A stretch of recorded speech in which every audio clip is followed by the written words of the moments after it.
Hello, this is Hans the Dutch guy with Much Dutch, and this time we will see how to pronounce nieuwJAARSDUIK, the event on January 1st where people will swim in the Noordzee.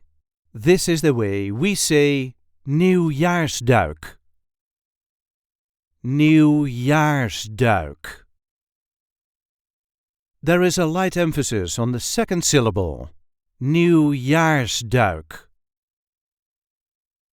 nieuwJAARSduik.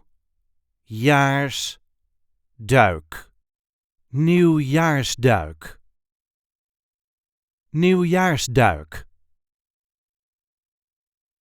I hope this video was helpful. You can help us by liking it and by subscribing to our channel. We also have memberships available with perks such as requesting words and sentences. And we do have plenty of other content here, so be sure to check that out too. Tot ziens!